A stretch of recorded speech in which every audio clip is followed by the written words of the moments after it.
Hello.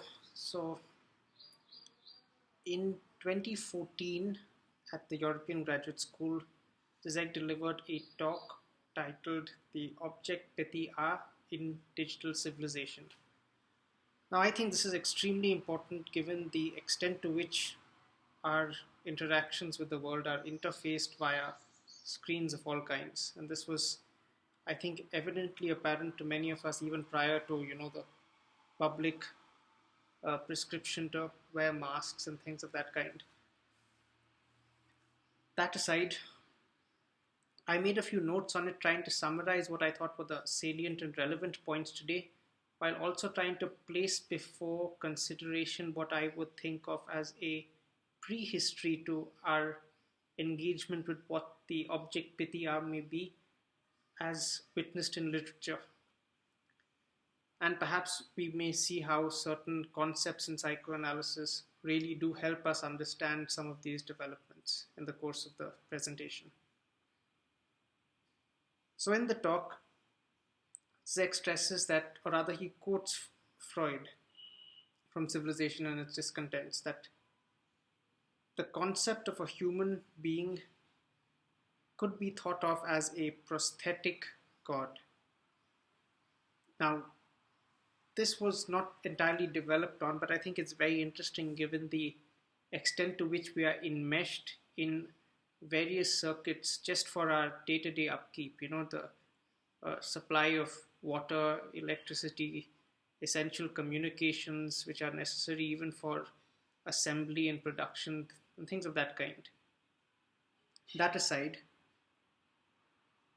where would the human be in such a space where our own reproduction is contingent upon economic exchanges amongst others? Or rather, where does my engagement with a market end, and where do I begin? And I think this is where we would have to identify the site of agency today if we are to speak about the possibility of a future in any anti-capitalist or post-capitalist sense. And this is why I think it's important to mark out a point titled The Blessed Finitude of the Space of the Human. And with that, let me read out my notes. When we can cause changes in objects directly with our mind, we enter the terms of Kant's intellectual intuition. Now, this, of course, was, I think, mentioned there in that talk, and it's a point which Zizek does develop extensively, I think, in one of his later books on post-humanism or something. I'm forgetting the title.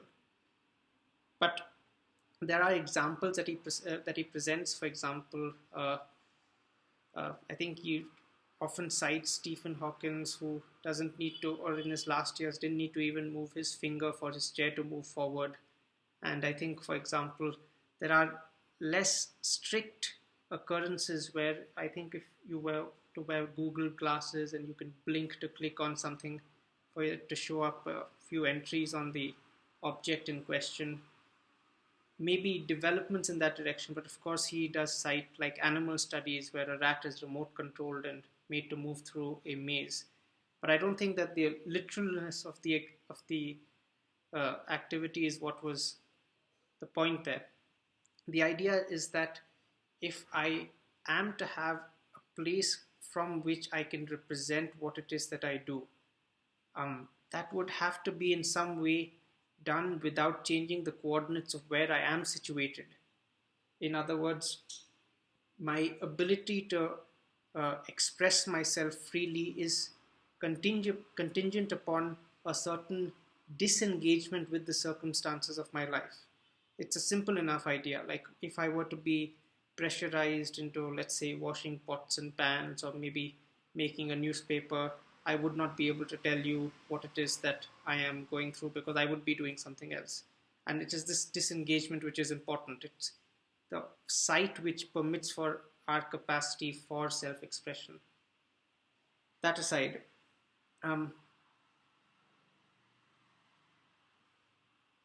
when we can cause changes in objects directly with our mind, we enter in the terms of Kant's intellectual intuition, uh, we enter in the terms of Kant's intellectual intuition, and I forget the German word for it, um, or the closing of the gap between mind and reality.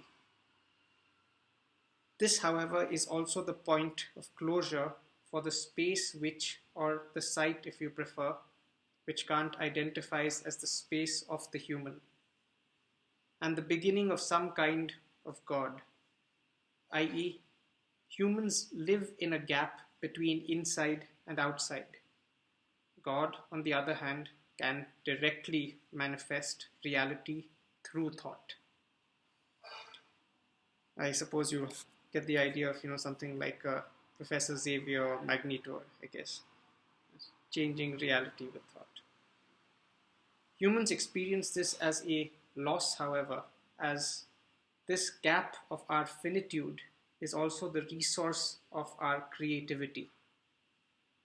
In other words, Zizek's argument is that the site of human agency is precisely the gap which separates us from reality.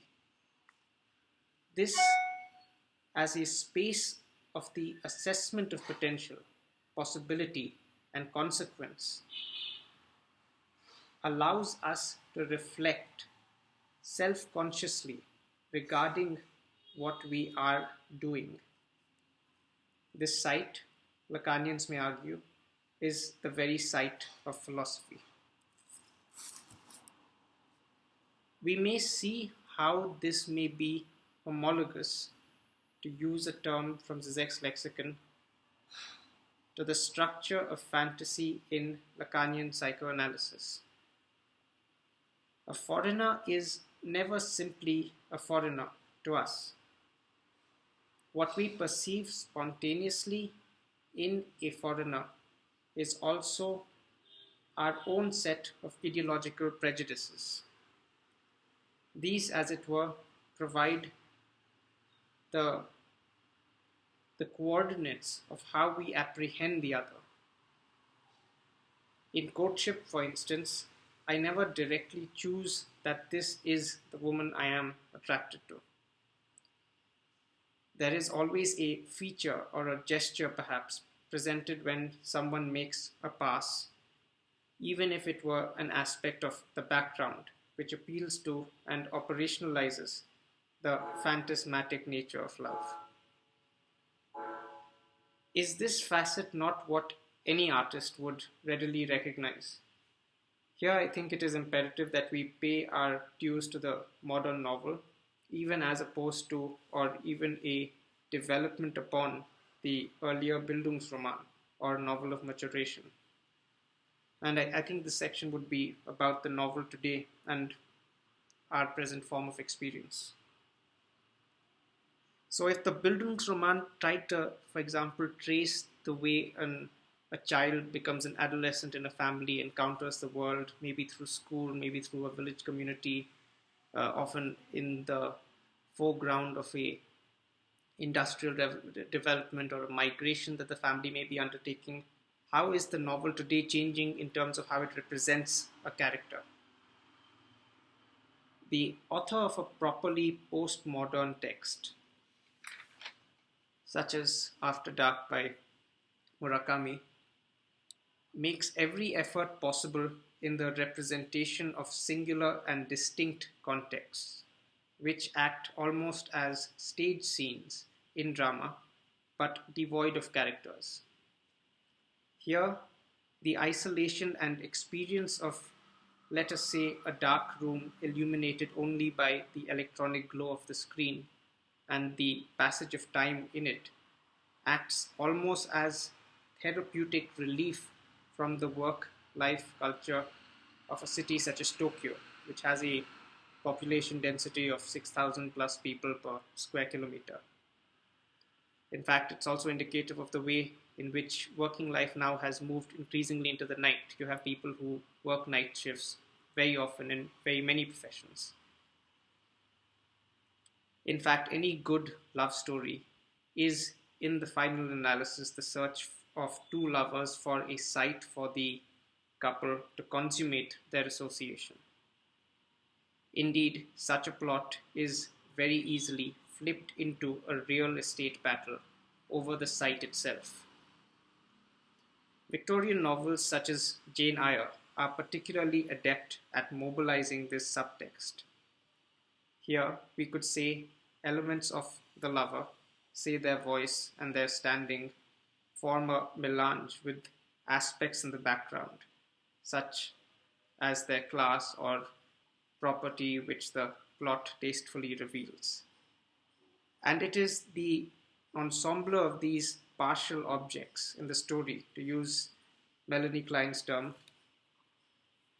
whose effect creates in the mind of a would-be besotted that transference of consideration essential to the appraisal, or dare I say, the love of a potential mate. So in some sense, we are talking about how courtship has been represented in literature, and there's a way in which the contemporary text by living authors seeks to cognize changes in the world which grapple with the same antagonism that a very different epoch dealt with differently. And honestly, we see how Walter Benjamin's thesis that every document of culture is a testimony of barbarism holds here.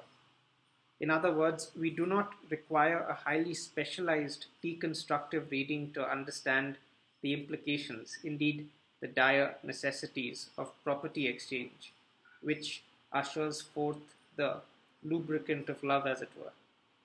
This naked class dimension would have been readily apparent to any Marxist reading such as that of Raymond Williams or Terry Eagleton today.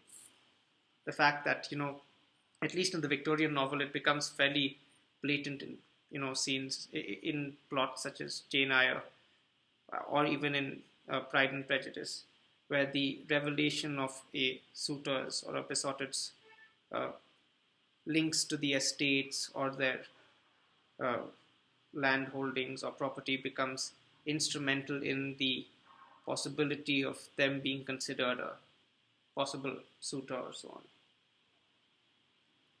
In fact, would not Zizek's joke of an ideal date today make sense here? Instead of confusing base and superstructure, what if Elizabeth Bennet had just sat across the table with Darcy and put forth a claim for his house and estate, and he a claim for the right to fuck her because of her beauty and intelligence? Pardon my crassness. Countless useless tea parties would have been saved, and we could have had a plot where they fight off zombies or something, as seen in the far more recent film Pride and Prejudice and Zombies, released in 2016. The problem is a real one, for as any successful courtship would reveal, there needs to be a way in which I am allowed to present myself as a suitor without totally instrumentalizing myself to the gaze, so that a modicum of dignity may persist in a world where relations are brutally material and relations economic. In other words, this is the gap where our selfhood proper persists, the place where we can reflect upon our agency and choices. And this does tie into the earlier argument about the gap as the place of personhood. To reiterate my position, the point of critique, even a Marxist critique of the relations of production, is not to lay bare what really is. No one except a stupid Buddhist who believes that there is no self would require that.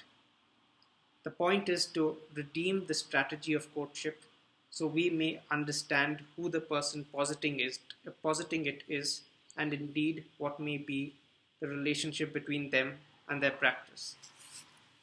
And I think it is important that I try to conclude my notes on that note, because the critique of ideology begins when we start trying to compare the relationship of a subject to their practice. That's how we can in some ways classify, or rather that's at least how Marx classifies modes of production.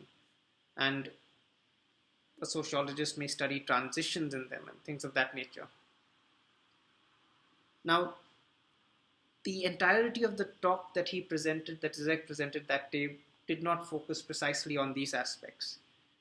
Yet I do choose to emphasize this because I believe this is what would be relevant even if you were to persist in your study of Zizek's own work, which often draws upon literary, cinematic, and other artistic, architectural even examples. And there's a reason why I place this before you, because very often, let's say you find yourself in a place where you watch a TV show with a friend, and there are ways in which you associate with characters, with situations in the plot which perhaps make you laugh, perhaps you share some kind of bond or empathy with, which you don't find immediately relatable, or rather immediately shareable to a relation such as a parent or an aunt and things of that nature. And there is such a thing as generational change in society. And being able to express these changes, these differences to people who may not share context immediately akin or similar to where we are. And by context here, I do not mean merely the space where you are, but also how you associate with the artifacts that you find around yourselves, what you believe relates or rather speaks to you, what doesn't, and things of that kind. To be able to convey what you believe is of importance to you as a person to another is a challenge that any one of us would have to face. And it's something that I do struggle with, and it is an antagonism that does animate our place in society as such. Yet I think the essential point that was trying to be brought to the forefront in this brief survey was how we would have to disengage from our enmeshment in certain productive activities to be able to consider the place of our agency within it, to even be able to express this to someone else, and how this proper is the possibility of personhood or thought or self-consciousness. And I think this is a point which, for example, is ignored very often by certain, like even in the left, by certain proletarian or should I say explicitly workerist Marxists who would say that it is only in the conditions of production itself that we have an assessment of what the consciousness of the person is in terms of how they, relate to themselves and reproduce their own position. Anyway, that may be a slightly different argument worth taking up elsewhere. And I don't want to keep this too long. I will leave a copy of the text in question if you would like to have a read in the description. And with that, I do thank you for your time and wish you a pleasant evening. Bye-bye.